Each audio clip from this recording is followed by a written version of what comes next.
உயிரோடு கலந்தவள் பார்வை 7. இந்த கதையோட அடுத்த பாகத்தை பார்க்கணுன்னு ஆசைப்பட்டீங்கன்னா இந்த சேனலை சப்ஸ்கிரைப் பண்ணிவிட்டு பாருங்கள். தேங்க்யூ. மாலை 5 மணி. இருவரும் ரெடியாக கிளம்பி கொண்டிருந்த போது சசிரேகாவின் ஃபோன் அடித்தது.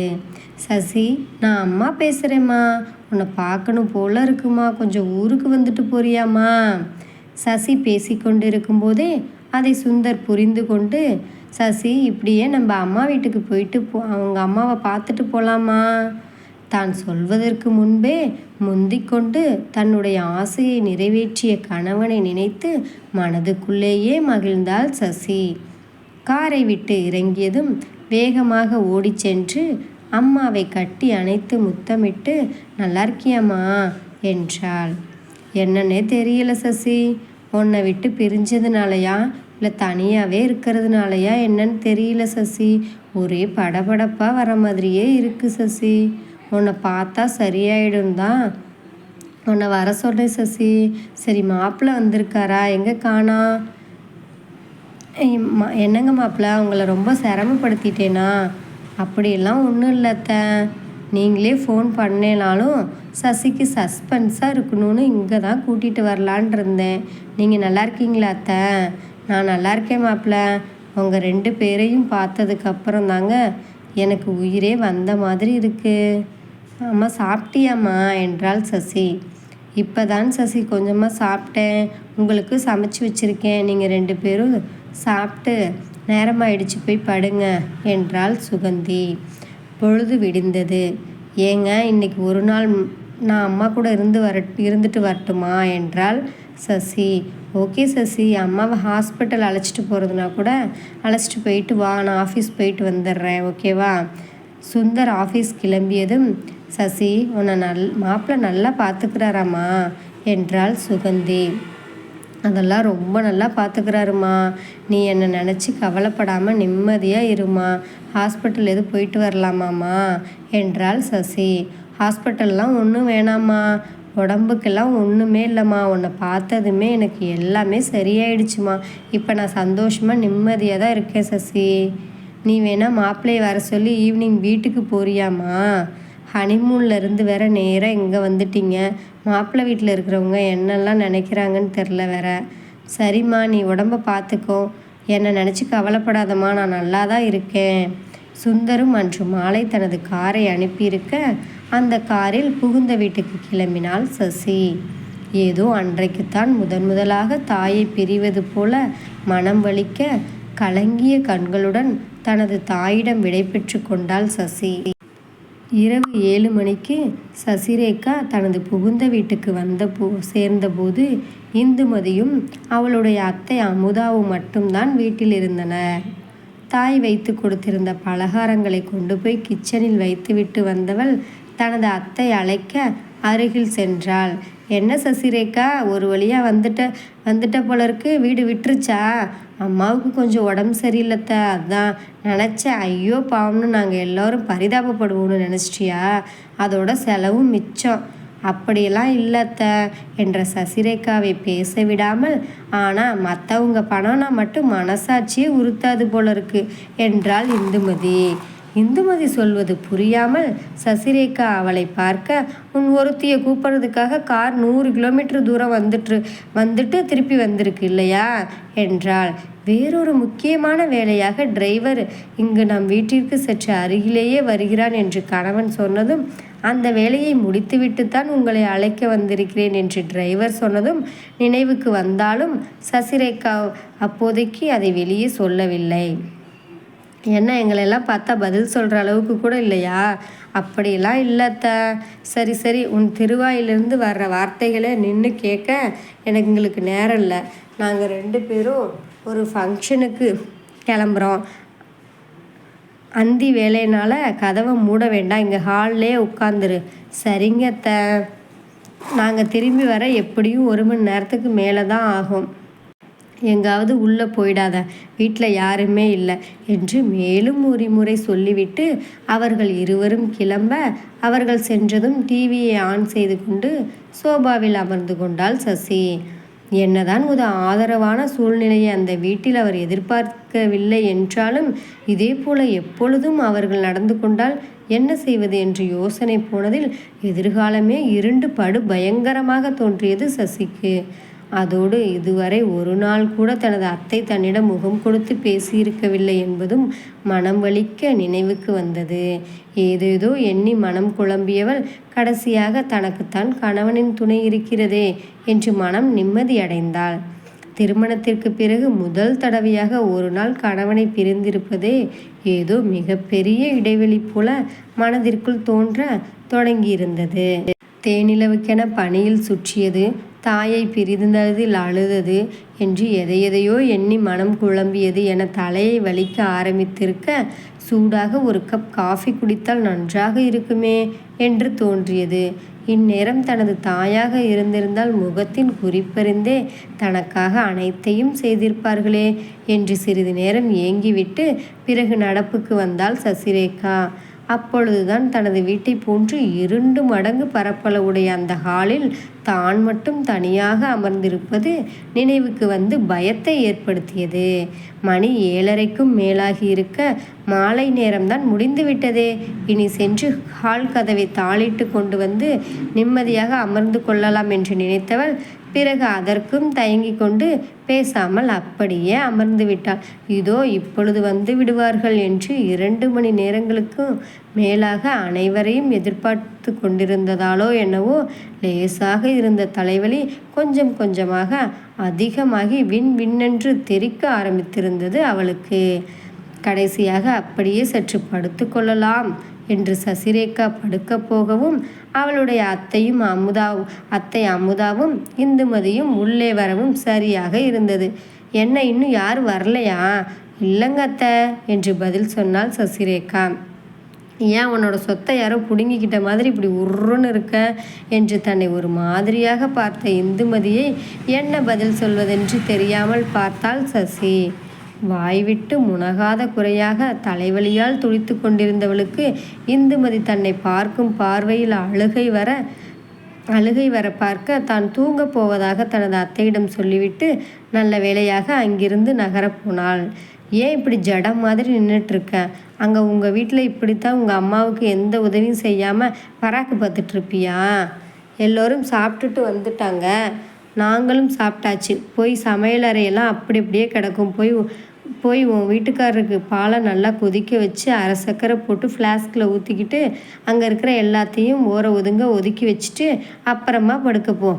சரி என்று தன்னை அறியாமலேயே தலையை அசைத்து தனது அத்தைக்கு பதில் சொல்லியிருந்தாள் சசிரேகா. அனைவரும் சாப்பிட்டாயிற்று என்றால் அப்பொழுது தான் அந்த அனைவரில் சேர்த்து இல்லையா? நீ போய் சாப்பிடு என்று ஒரு வார்த்தை கூட சொல்லவில்லையே.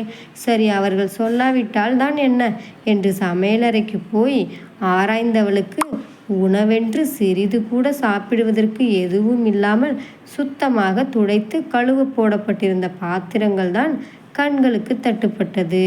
சாப்பிட போவதில்லை என்பது தெரிந்துவிட்டதாலோ என்னவோ பசி பல மடங்கு அதிகமாகிவிட்டதைப் போல தோன்றியது சசிரேகாவுக்கு.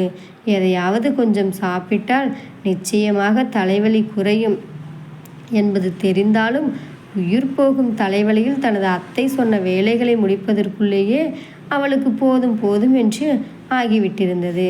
இந்த அளவுக்கு தன்னை நடத்த இவர்களால் எப்படி முடிகிறது என்று நினைத்தவளுக்கு கண்களை கரித்து கொண்டு வந்தது. ஒரு பானை சோற்றுக்கு ஒரு சோறு பதம் என்பது போல ஒரு நாளே இப்படி இருந்தால் மேலே எதையும் நினைத்து பார்க்க முடியாமல் உடல் நடுங்க ஃப்ளாஸ்கை எடுத்துக்கொண்டு எப்படியோ தங்களது அறைக்கு வந்து சேர்ந்திருந்தவள் அப்படியே கட்டிலில் குறுகி படுத்து கொண்டாள். உங்க மகளாவே நிம்மதியாக இருந்திருப்பேனேம்மா என்று மனதிற்குள் ஊமையாக புலம்பியவள் கண்களை இறுக மூடிக்கொண்டு பேசாமல் அப்படியே படுத்து தூங்கிவிட்டாள்.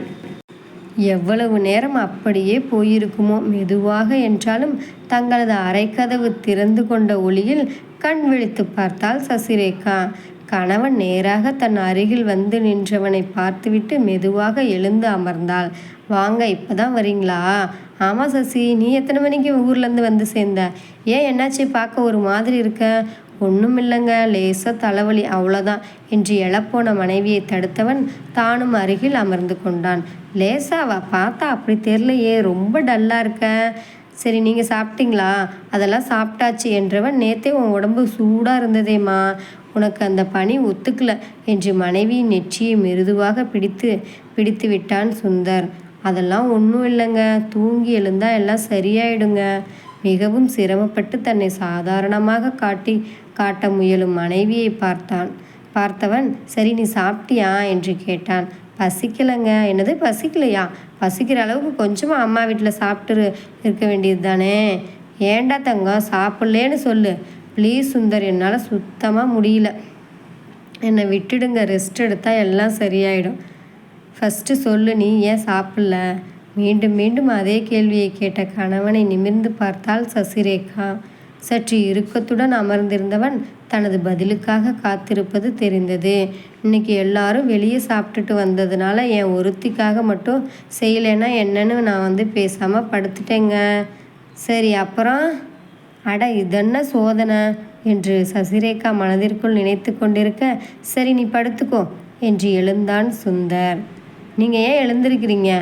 நீ படுத்துக்கோடா தங்கம், நான் 10 நிமிஷத்தில் வரேன் என்று கணவன் வெளியே சென்ற திசையை பார்த்து கொண்டிருந்தவளுக்கு அவனுடைய கரிசனத்தில் தலைவலி கூட சற்று மட்டப்பட்டிருந்தது போல தோன்றியது. ஆனால் வயிற்று பசிதான் மேலும் அதிகமாக இருந்தது. சொன்னது போல 10 நிமிடங்களில் திரும்பி வந்திருந்த கணவனின் கைகளில் இருந்த ஹாட் பாக்ஸை பார்த்தால் சசி. என்னங்க இது? நீ ஃபஸ்ட்டு எந்திரி சொல்கிறேன் என்று மனைவியை எழுப்பி அமர வைத்தான். தான் எடுத்து வைத்திருந்த பிளேட்டில் 2 தோசைகளை வைத்து கையோடு தான் கலக்கி வைத்திருந்த இட்லி பொடியுடன் சாப்பிடுந்தா என்று மனைவியின் கைகளில் கொடுத்தான். சசி, எந்திரிச்சு சாப்பிட்ரு தங்கம். நீங்கள் போய் செஞ்சு எடுத்துகிட்டு வந்தீங்களா சுந்தர்?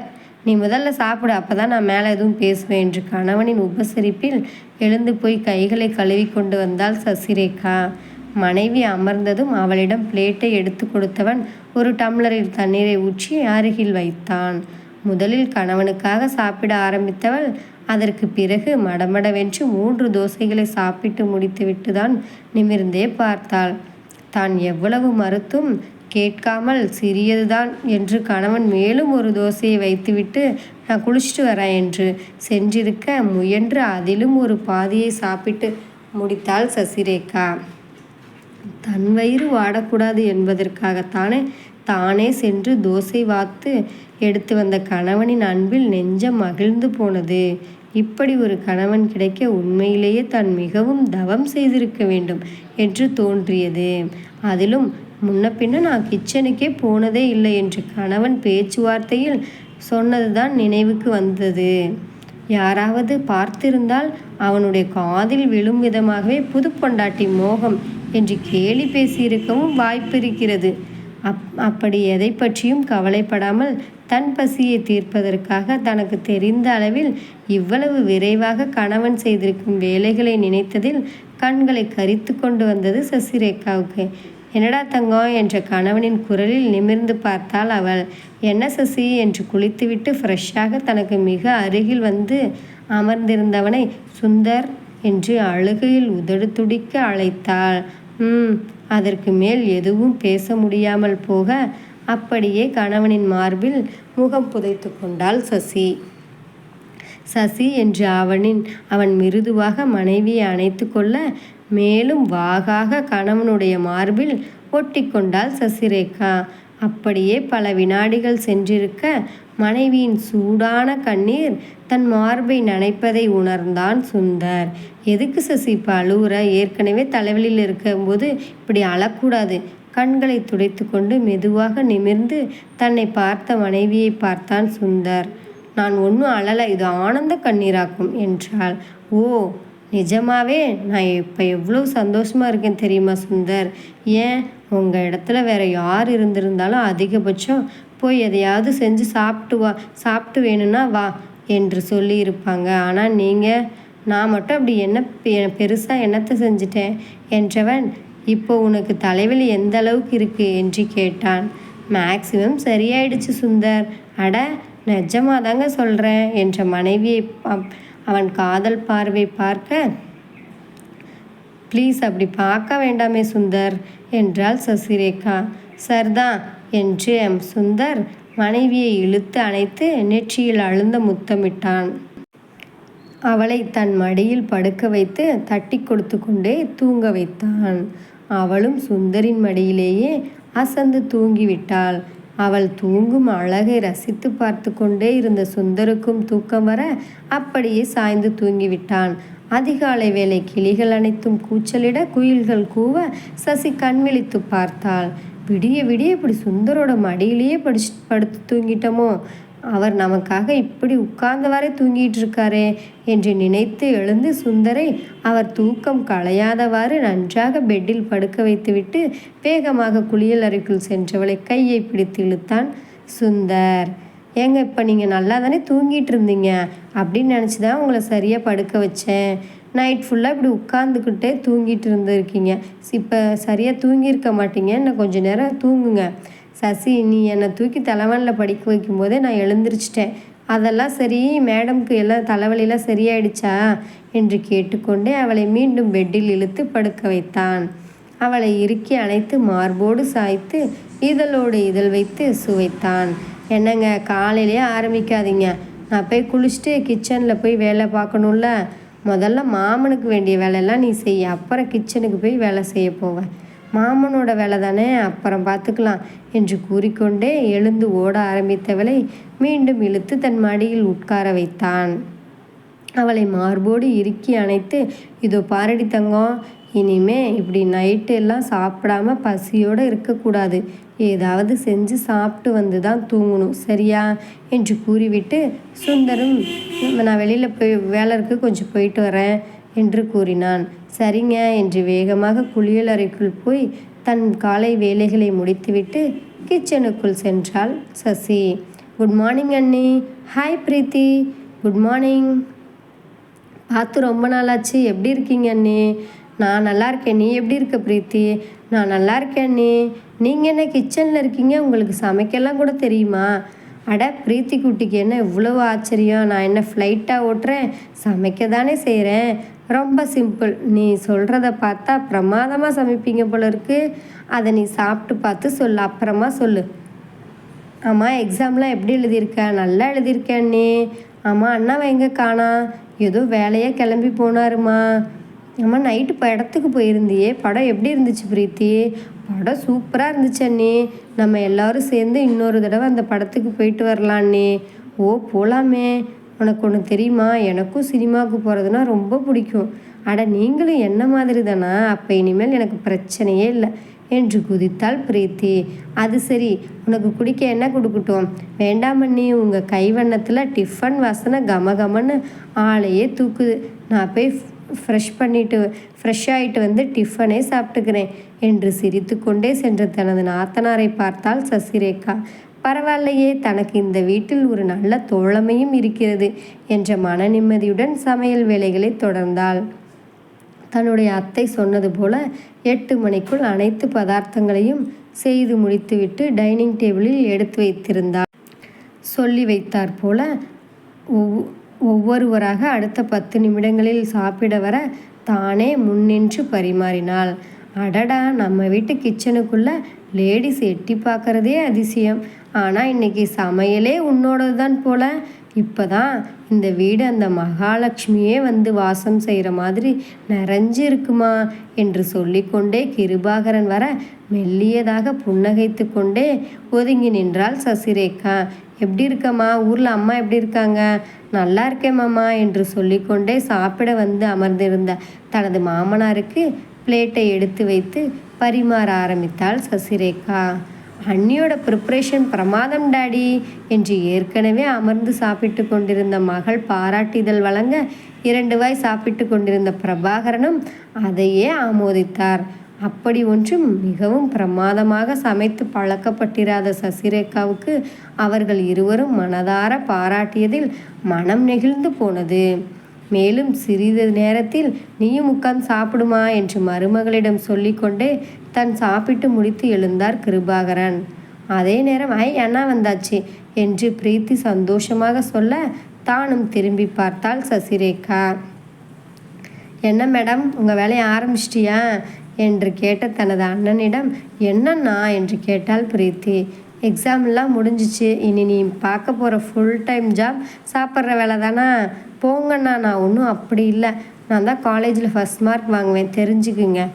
எதுவும் பேசாமல் தன்னை ஒரு மாதிரியாக பார்த்த தன் அண்ணனிடம் மீண்டும் என்னண்ணா என்று கேட்டாள் பிரீத்தி. உங்கள் காலேஜில் எல்லாரும் அவ்வளோ மோசமாவா படிப்பாங்க? அப்படி கேட்ட தனது அண்ணனை விளையாட்டுக்கு முறைத்தவள், அண்ணி, இந்த அண்ணாவுக்கு இன்னைக்கு சாப்பாடே கொடுக்க வேண்டாம் என்றாள். அது சரிதான், எனக்கு டிஃபனே போதும் என்று சொல்லிக்கொண்டே சாப்பிட அமர்ந்த தனது கணவனுக்கு புன்னகையுடன் பரிமாறினாள் சசிரேகா. சரி, போனா போது, அண்ணியோட சூப்பர் சமையலை நீங்களும் என்ஜாய் பண்ணுங்க என்ற தங்கையை பார்த்து சிரித்தான் சுந்தர். எதுக்கு சிரிக்கிறீங்க? வாய் நிறைய சொல்கிறேன், ஆனால் அதுக்கெல்லாம் மிச்சம் மீதி ஏதாவது இருக்கணும்ல.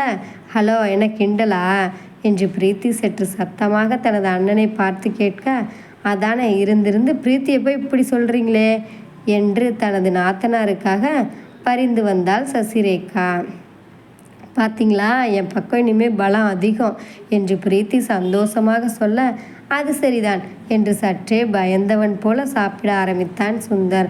ஆனால் நான் உங்ககிட்ட ஒன்று கேட்கணும் என்று தங்கையை பார்த்து சொல்லு பிரீத்தி என்றான். அண்ணா, எனக்கு மியூசிக் கிளாஸ் போகணுங்கிறது ரொம்ப நாள் ஆசைன்னு உங்களுக்கு தெரியும்ல, அதே மாதிரி தான் அன்னைக்குமா. நாங்கள் 2 பேரும் வேணா ஒன்றா மியூசிக் கிளாஸ் போகிறோண்ணா. ஒரு வீட்டில் 2 கொடுமையா? தாங்காதுமா. ப்ளீஸ் அண்ணா, நான் ரொம்ப சீரியஸாக தான் கேட்குறேன்.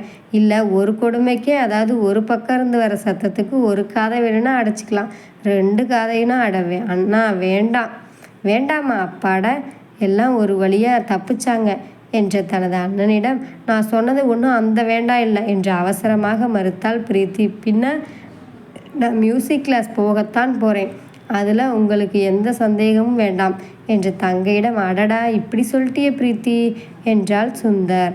சரி, அதெல்லாம் இருக்கட்டும்னா, இன்னைக்கு நானும் அண்ணியும் பர்ச்சேஸ் பண்ண போகிறோம். இன்னைக்கா என்று வந்த தனது தாயை திரும்பி பார்த்தாள் பிரீத்தி.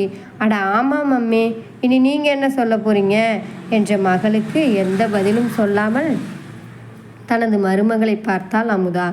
பர்ச்சேஸுக்கு கிளம்பிட்டா சமையல் வேலையை யார் பார்க்குறது?